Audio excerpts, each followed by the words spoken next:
Hey hop hop gengs. Siapa di sini yang hobinya mancing? Mancing ikan ya, bukan mancing keributan. Itu sih kerjaannya anggota DPR. Ups. Ya, memancing menjadi rutinitas yang butuh kesabaran. Sabar menunggu sampai umpan disambar sama ikan. Kadang menunggu berjam-jam, hasil tangkapan cuma ada satu. Ya, biasanya sih gitu kalau pakai alat pancing dan umpan seadanya. Tetapi beda cerita kalau menangkap ikannya dilakukan menggunakan cara modern, alias mengandalkan bantuan teknologi dan skill mumpuni. Seperti yang sudah aku rangkum dalam video berikut ini.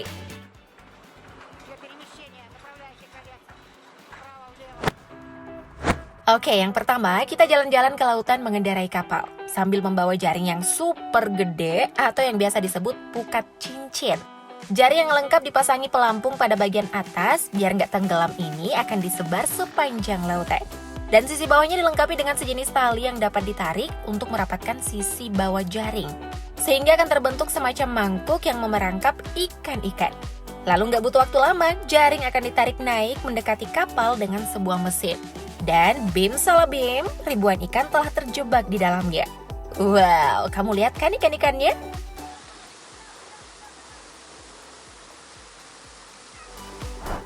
Pukat cincin banyak diaplikasikan untuk menangkap ikan salmon di kedalaman 70 meter dengan panjang jaring sekitar 200 sampai 400 meter. Namun penggunaannya dapat memberi dampak negatif karena memberi tekanan cukup besar pada populasi ikan. Apalagi kerap menjaring ikan-ikan lain juga. Makanya beberapa negara mengendalikan penggunaannya, salah satunya Sri Lanka, yang melarang penggunaan pukat cincin pada jarak 7 km dari garis pantai. Ya, kalau hasil tangkapannya sebanyak ini sih, biar mandi ikan juga bisa. Habis deh ikan di lautan, digantiin sama sampah nanti.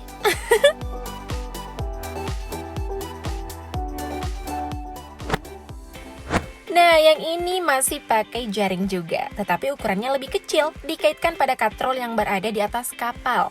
Lalu, pukat yang sudah penuh dengan ikan-ikan yang kepalanya terjebak akan ditarik untuk naik. Pukat ini biasanya disebut juga jaring insang atau gill nets, yang dioperasikan secara vertikal atau tegak lurus di air untuk menghadang laju ikan. Berbeda dengan pukat cincin yang memerangkap ikan dalam jaring, pukat ini hanya menjebak bagian kepala saja. Mereka banyak digunakan untuk menangkap ikan-ikan pelagis besar seperti tuna dan cakalang, serta pelagis kecil seperti sarden yang rata-rata pergerakannya berada di kedalaman 5-20 meter. Ya, walaupun nggak besar-besar amat, tetapi lumayan lah. Yang penting kan banyak.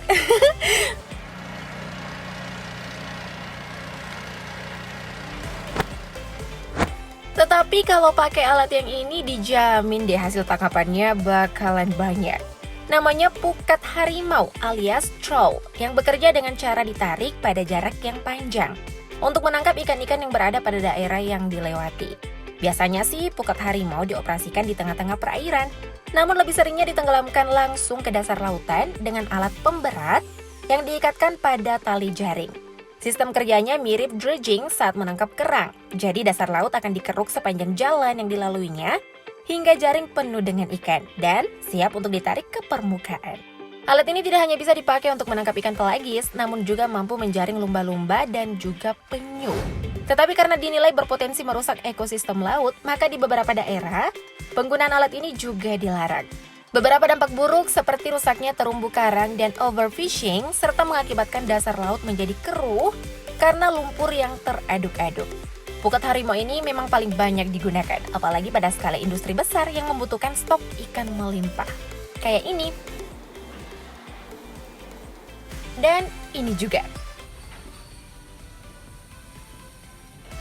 Banyak sih tangkapannya, tetapi rada-rada seram juga ya liatnya. Hihi.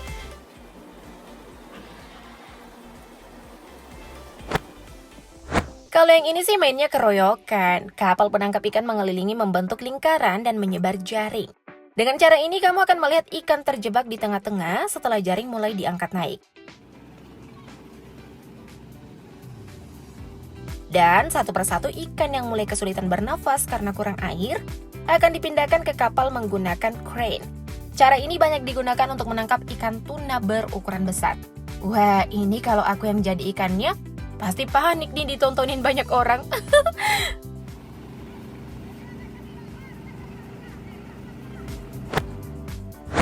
Selanjutnya, cara yang ini hampir mirip dengan memancing, biasa menggunakan alat pancing yang dipasangi tali pancing, kail, dan senar pancing. Bedanya nih, alat ini talinya lebih panjang dan bisa menampung banyak kail.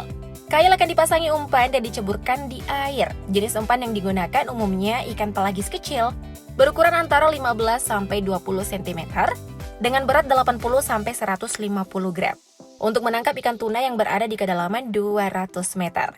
Nah, saat ikan sudah menyambar umpan, kira-kira setelah 3-6 jam berada di dalam air, tali akan ditarik menggunakan senar pancing otomatis yang digerakkan oleh mesin. Gimana menurutmu cara ini? Boleh juga ya?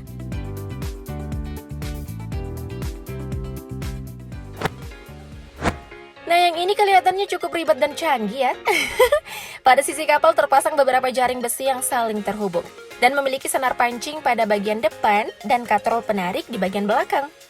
Kira-kira mirip kayak sekoci yang berbaris rapi pada sisi kapal. Hanya saja, ini bentuknya sedikit memanjang dan datar.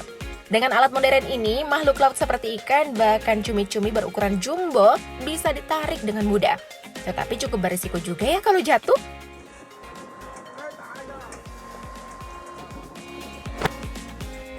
Sama beresikonya nih kalau pakai cara yang anti-mainstream ini. Emang sih nggak pakai teknologi canggih, tetapi tangkapannya bisa diadu sama yang pakai jaring. Tuh, lihat aja sendiri.